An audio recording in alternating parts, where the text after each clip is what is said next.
여러분 정말 죄송스럽습니다.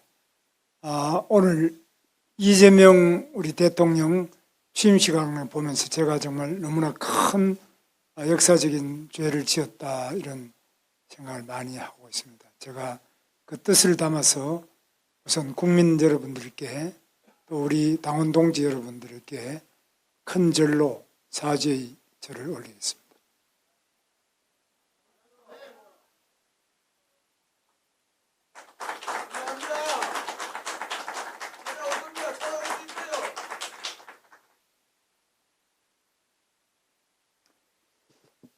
저는 이번에 이 선거를 하면서 그리고 정말 국민들이 대부분이 원하지 않던 이재명 대통령이 오늘 취임을 하게 되는 과정을 보면서 역사는 이렇게 가는구나 생각하고 제가 왜 이렇게 되었을까를 깊이 생각을 해봤습니다.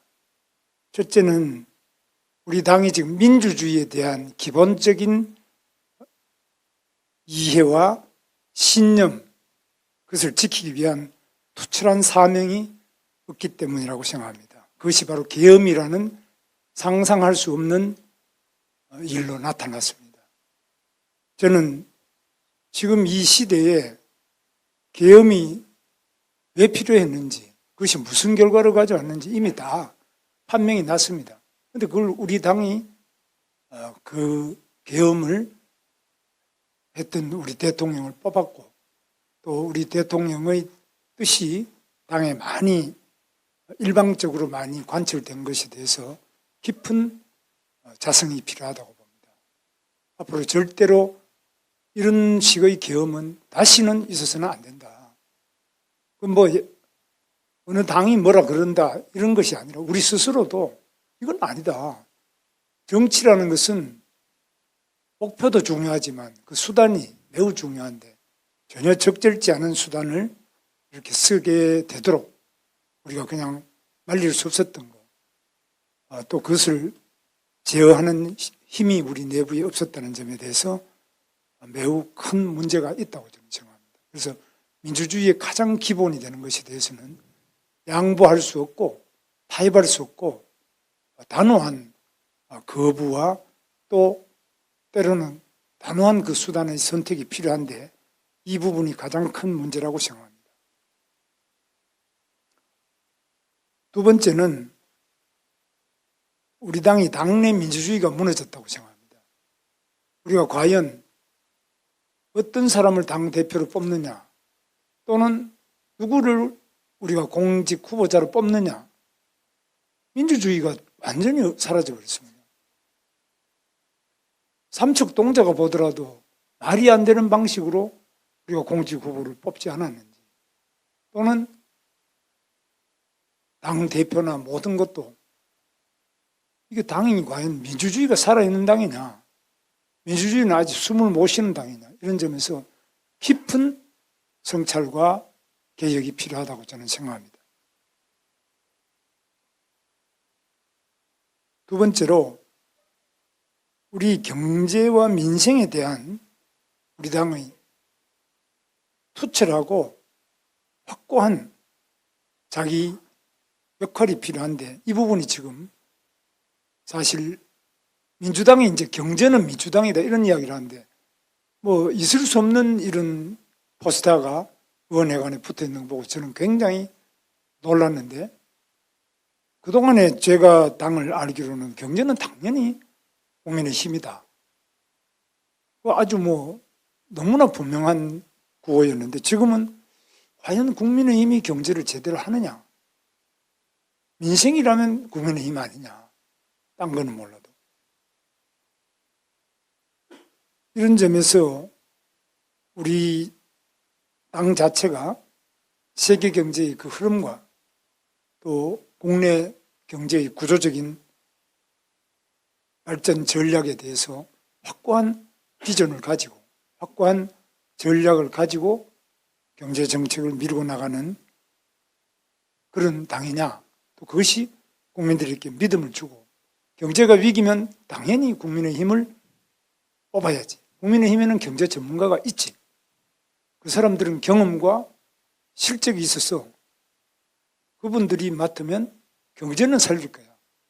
이런 어떤 확신을 주고 있지 못한 거 아니냐.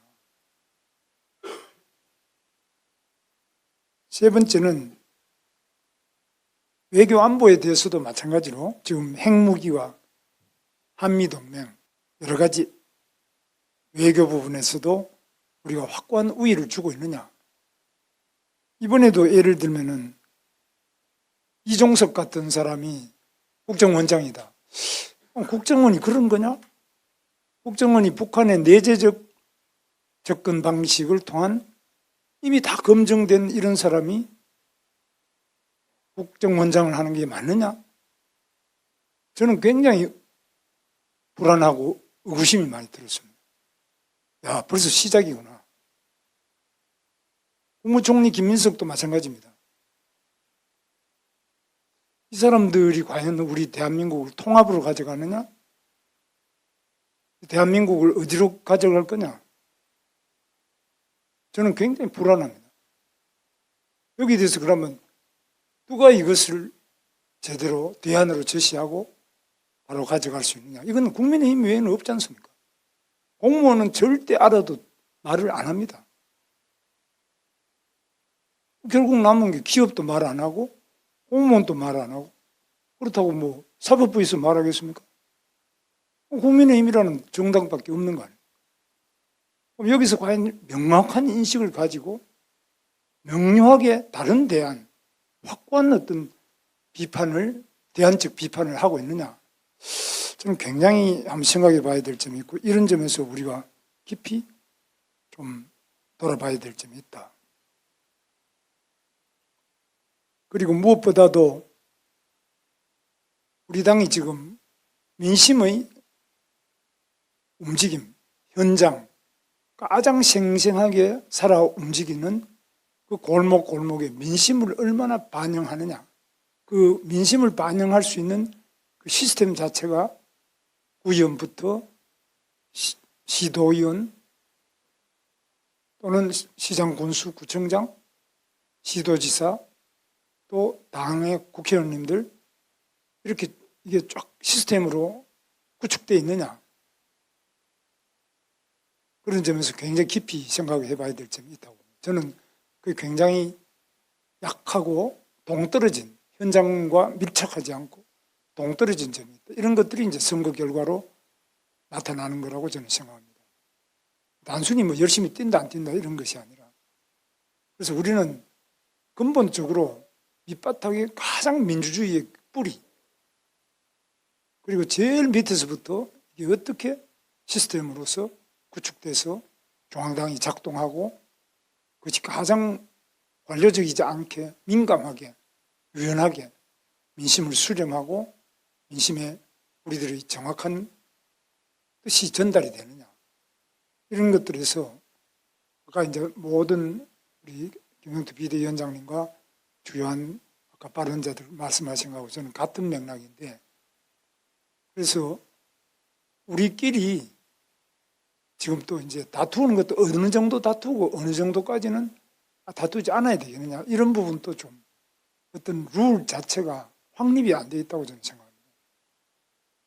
아무리 부부간에도 서로 다투지 않습니까?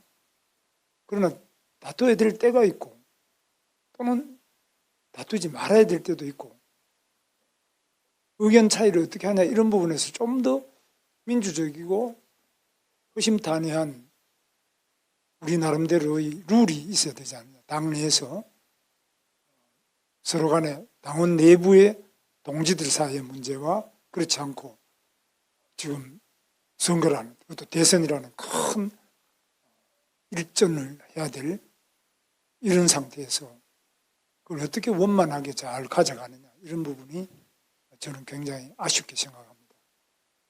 저는 뭐 여러 가지 말씀을 드리지만 결론은 제가 패장으로서 할 말도 없고 정말 송구스럽고 뭐 이 자리에 계시는 분들 제가 볼 때는 민주당의 그 어떤 분보다도 개인적으로 탁월하고 훌륭한 분들이 많이 계시는데 제가 되었더라면 국무총리는 저 사람보다는 우리 당에 있는 누가 더 좋은데, 그런 생각을 제가 많이 해보는데, 그러나 제 부족함으로 많은 기회를 놓치게 되고 국민들이 그로 인하여 고통받고 또 앞으로 상처받을 국민들을 생각하면 정말 송구스러운 마음 금할 수가 없습니다. 다시 한번 저희 부족함으로 이러한 패배를